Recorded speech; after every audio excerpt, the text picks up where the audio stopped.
Жалайыр жау үшін жаралған. Түгел аттанамыз.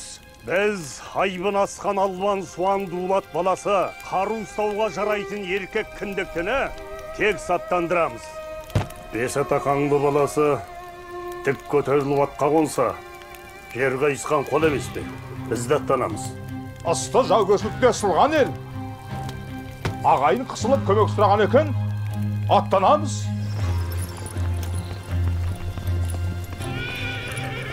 Қай заманда да Ошақтының ошағы қалың үйсіннің құты болған. Ошақты оғландары да жорық қайдыр. Жау қайда болса, шанышқылы да сон. Аттанамыз. Ағайынға қол ұшын беру үшін сертке беріктіргелі аттанамыз.